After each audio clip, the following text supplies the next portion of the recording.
আচ্ছা, আজকে আমরা যেটা পড়ব সেটা হলো ইলেকট্রোকেমিস্ট্রির ইলেকট্রোকেমিক্যাল সিরিজ, বা এটার বাংলা হচ্ছে তড়িৎ রাসায়নিক শ্রেণী।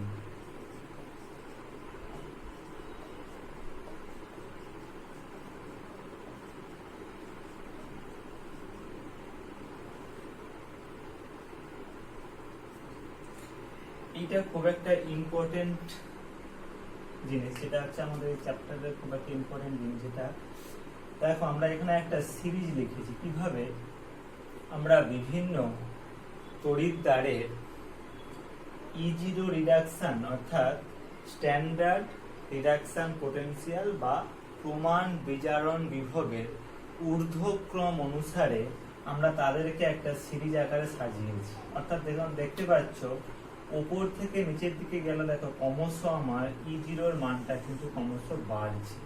অর্থাৎ E0 রেড মানে E0 রিডাকশন পোটেনশিয়ালের ভ্যালু বাড়ছে। ঠিক আছে, এটা তোমরা প্রত্যেকে দেখতে পাচ্ছ। তাহলে উপর থেকে নিচের দিকে গেলে প্রমাণ বিজারণ বিভবের মানটা ক্রমশ বাড়ে, উল্টো হয়ে বলতে পারি নিচু থেকে উপরের দিকে গেলে ক্রমশ এটা কমতে থাকে। তাহলে এই E0 আমার রিডাকশন এর মান থেকে আমরা কি জানতে পারি দেখো, এটা হচ্ছে উপর থেকে নিচের দিকে গেলে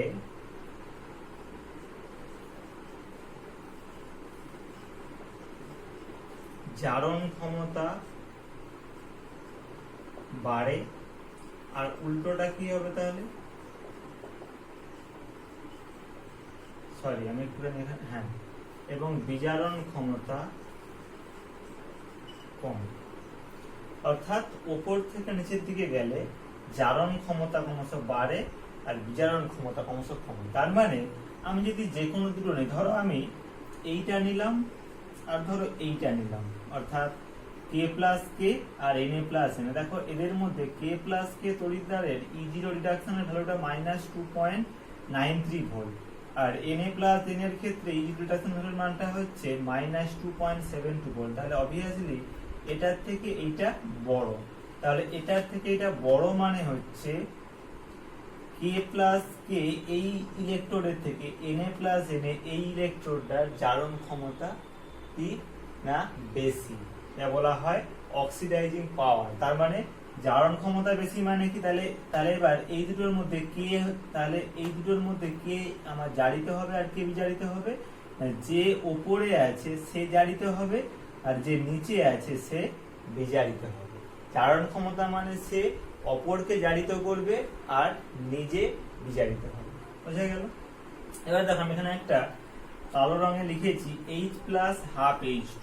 এর ক্ষেত্রে E0 রিডাকশনের মান হচ্ছে 0, অর্থাৎ যেগুলো এর উপরে আছে সেগুলো দেখো সব নেগেটিভ ভ্যালু, এর তোলার গুলো সব হচ্ছে positive value.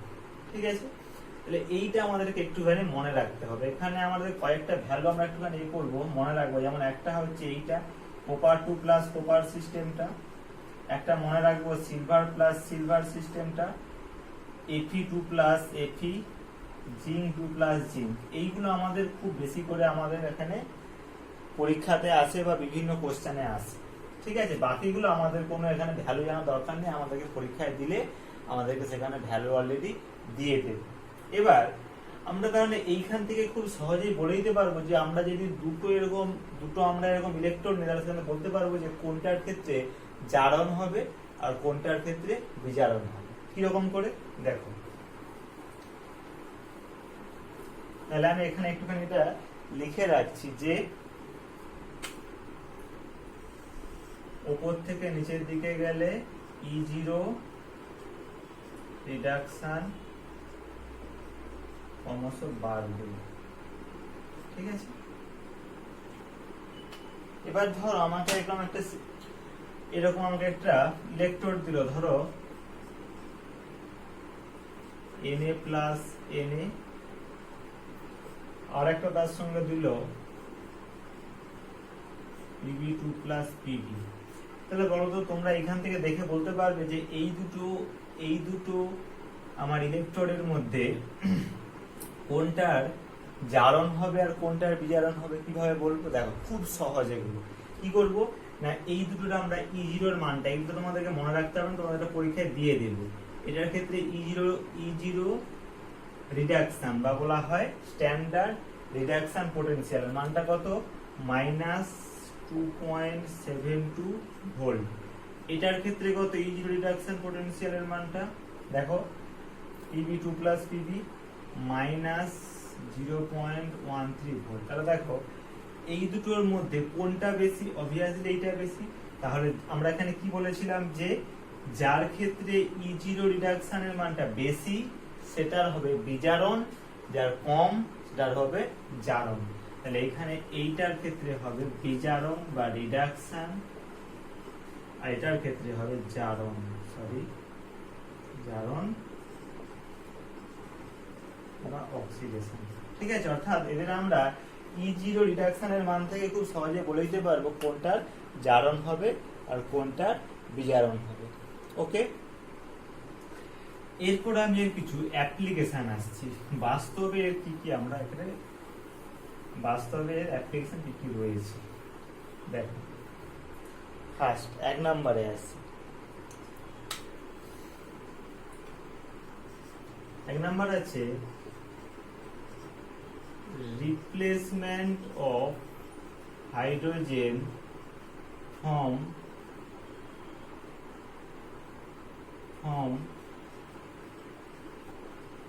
H plus solution।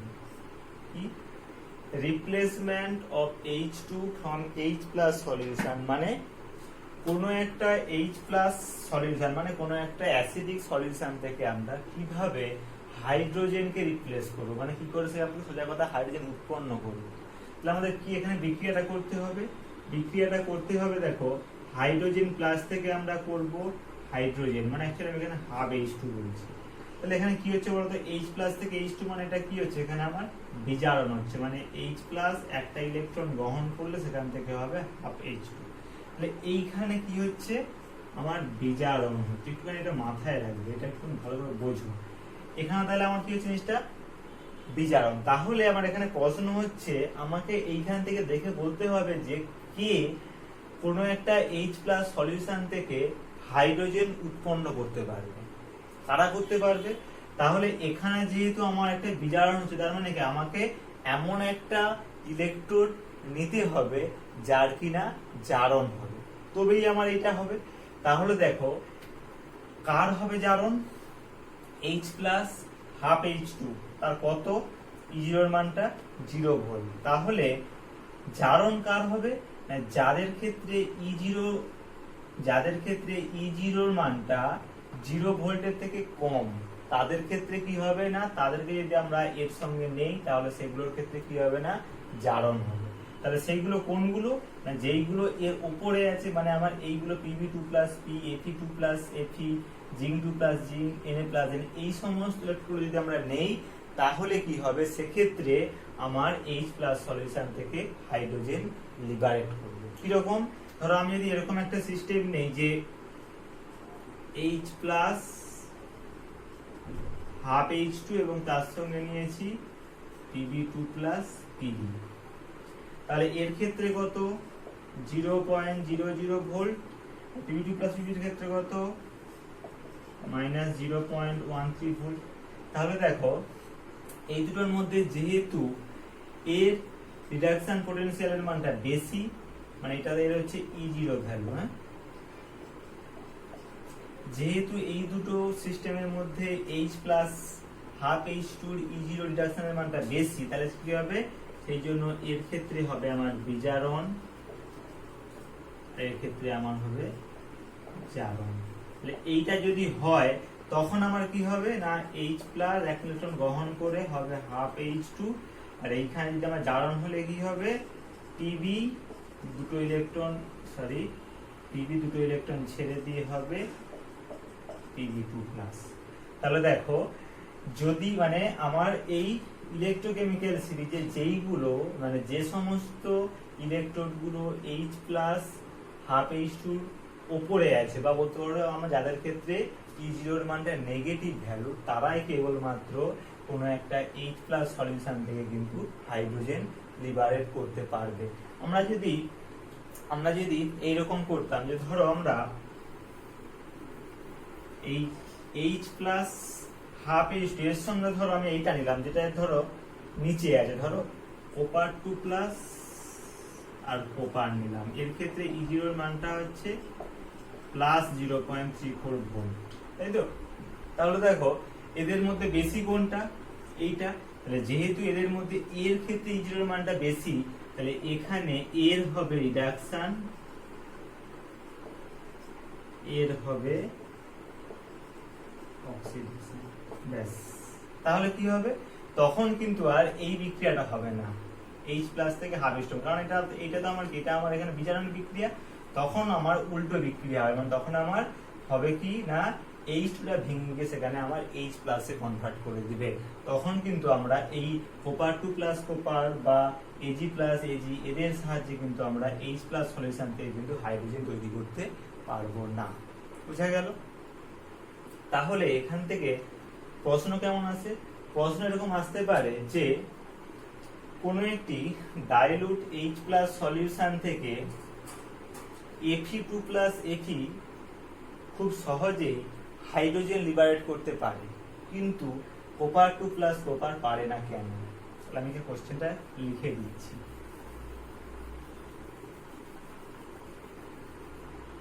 তাহলে এইরকম আসতে পারে প্রশ্ন, ধরো বললো যে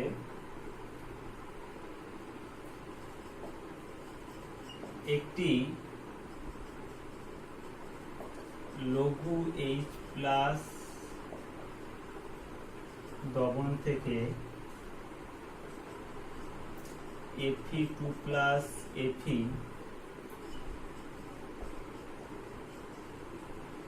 খুব সহজেই হাইড্রোজেন উৎপন্ন করতে পারে, কিন্তু কপার 2+ কপার তড়িৎদ্বার পারে না কেন? বোঝা গেল? একটি লঘু H+ দ্রবণ মানে কোনো একটা লঘু অ্যাসিডিক দ্রবণ থেকে Fe2+Fe খুব সহজেই হাইড্রোজেন উৎপন্ন করতে পারে, কিন্তু কপার 2+ কপার তড়িৎদ্বার পারে না কেন? তাহলে এর উত্তরটা কি হবে না? উত্তরটা তোমরা এরকম লিখবে যে যদি আমরা ইলেকট্রোকেমিক্যাল সিরিজটা দেখি তাহলে সেখানে দেখব যে Fe2+Fe তড়িৎদ্বারের অবস্থানটা H+ হাফ H তড়িৎদ্বারের ওপরে। সেই জন্য যেহেতু Fe2+Fe তড়িৎদ্বারের E0 মানটা H+ হাফ H2 তড়িৎদ্বারের থেকে কম, সেই জন্য Fe2+Fe তড়িৎদ্বার খুব সহজেই H+ আয়নকে বিজারিত করে হাইড্রোজেন উৎপন্ন করতে পারে, কিন্তু কপার 2+ কপারের E0 এর ভ্যালু যেহেতু H+ হাফ H2 E0 ভ্যালুর থেকে বেশি, সেই জন্য এক্ষেত্রে কপার 2+ কপার তড়িৎদ্বার H+ থেকে কোনোভাবেই হাইড্রোজেন উৎপন্ন করতে পারে না। তাহলে এইরকম ধরনের কিন্তু কোশ্চেন থাকতে পারে।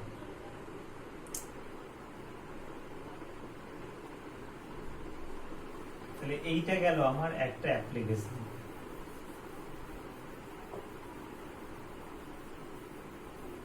কি বললাম বুঝা গেল?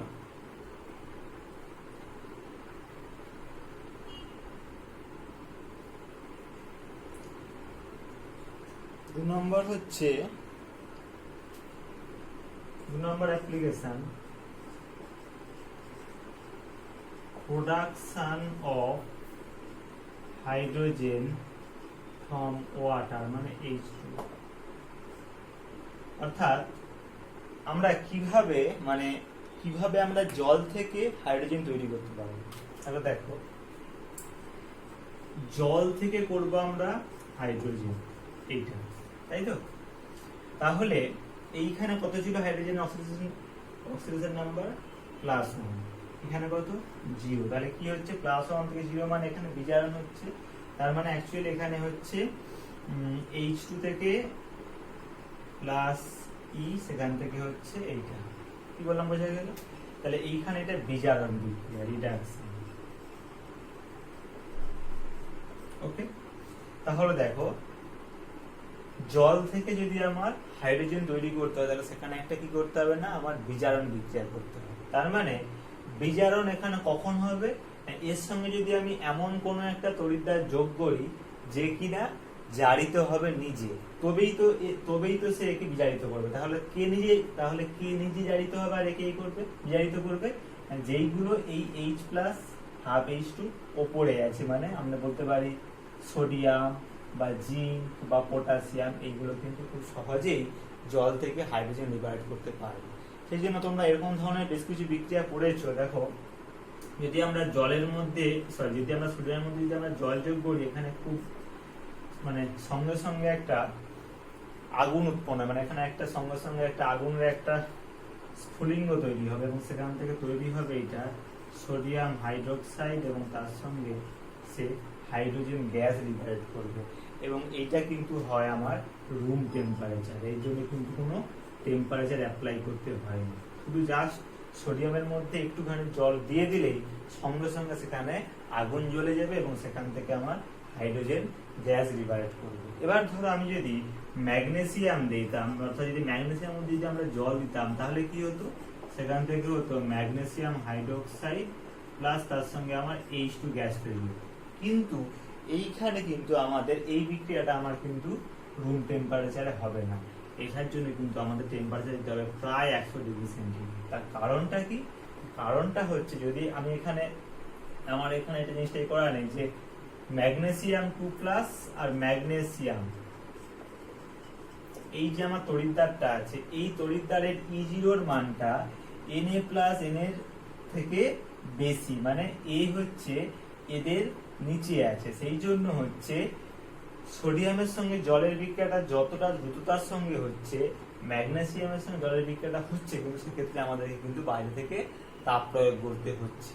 এবার যদি ধরো আমি আরো একটুখানি নিচের দিকে কার্বন নেই, ধরো যদি আমরা এরকম নিতাম যে এফির সঙ্গে আমরা জল দিচ্ছি, মানে আয়রনে আমরা জল দিচ্ছি, তাহলে কি আছে এখান থেকে আমার হয় ফেরিক হাইড্রোক্সাইড হতে পারে প্লাস তার সঙ্গে H2 তৈরি হতে পারে, কিন্তু এই বিক্রিয়াটা কিন্তু সঙ্গে সঙ্গে হয় না। অর্থাৎ যেটাকে আমরা মরিচা বলি, সেখানে কিন্তু বিক্রিয়াটা কিন্তু অনেক দিন সময় লাগে, অর্থাৎ খুব ধীরে ধীরে হয় বিক্রিয়াটা, হয় কিন্তু সেখানে অনেকটা টাইম লাগে।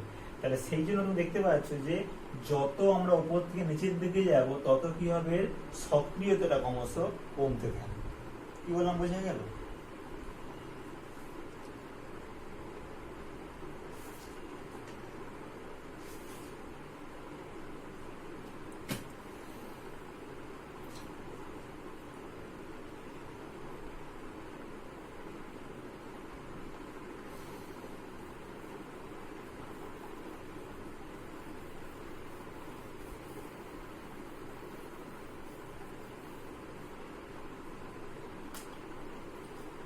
3 number point, displacement of metal from its salt, মানে কোন একটা মেটালের লবণ থেকে সেই মেটালটাকে ডিসপ্লেস করা। মানে কি রকম, ধর আমি যদি বলি ধরো একটা mx কোন একটা মেটালের সল্ট, সেখান থেকে আমাকে তৈরি করতে হবে সেই মেটালটাকে, সেখান থেকে ডিসপ্লে মানে সেখান থেকে বার করে আনতে হবে। সেটা আমরা কিভাবে করতে পারি? এখন এর জন্য একটা আমার নিয়ম আছে। নিয়মটা কি? দেখো এখানে একটা জিনিস একটু খেয়াল করো লজিক্যালি। ধরো যদি আমি যদি mx দিয়ে যদি m করতাম, mx এ ধরো m এর অক্সিডেশন, আমি যদি এখানে এক্সট্রা যদি আমরা এখানে হ্যালোজেন ধরতাম তাহলে এখানে এর অক্সিডেশন নাম্বার হতো +1 আর এর কত, এর 0। তাহলে দেখো কোন একটা মেটাল সল্ট থেকে যদি আমরা তার করসপন্ডিং মেটালটা যদি আমরা নিষ্কাশন করতে হয় তাহলে সেই বিক্রিয়াতে কি হচ্ছে, আমার এটা বিজারণ হচ্ছে। দেখো মানে +1 থেকে 0 মানে কি হচ্ছে, আমার এখানে বিজারণ হচ্ছে। তার মানে এই বিক্রিয়াটা তাহলে কি, তাহলে আমাকে কে mx থেকে m তৈরি করতে পারবে না যদি আমি এর সঙ্গে এমন কোন একটা তড়িৎদ্বার যোগ করতে পারি যে কিনা নিজে জারিত হবে এবং অপরকে বিজারিত করবে। এবং এর নিয়মটা হচ্ছে যে কোনো একটা মেটাল সল্ট থেকে যদি তার মেটালটাকে নিষ্কাশন করতে হয় তাহলে তার সঙ্গে এমন কোনো একটা মেটালকে দিতে হবে যে কিনা তড়িৎ রাসায়নিক শ্রেণীতে তার থেকে ওপরে অবস্থান করছে। মানে কিরকম, ধরো আমি যদি এরকম বলি যে আমাকে কোপার সালফেট থেকে কোপার বার করতে হবে। কোপার সালফেটটা কি? কোপার সালফেট একটা লবণ, সেখান থেকে আমাকে কোপারটাকে নিষ্কাশন করতে হবে। তাহলে আমি এখানে এর সঙ্গে কি যোগ করলে কোপার সালফেট থেকে আমরা কোপারটাকে নিষ্কাশন করতে পারবো।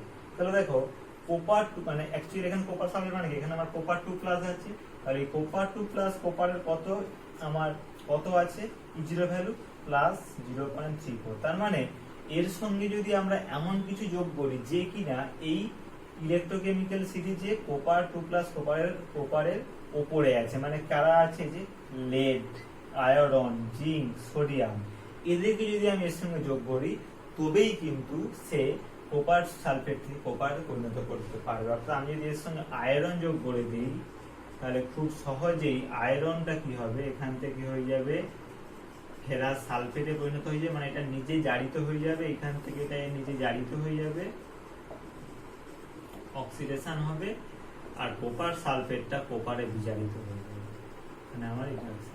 তাহলে নিয়মটা হচ্ছে যে আমাদের কোনো একটা মেটাল এবং কোনো একটা ধাতুর লবণ থেকে তার ধাতুকে যদি আমাদের নিষ্কাশন করতে হয় তাহলে তার সঙ্গে আমি কোন ধাতুকে যোগ করব, যে ধাতুটা কোনো ইলেকট্রোকেমিক্যাল সিরিজে তার ওপরে আছে। কি বললাম, বোঝা গেল?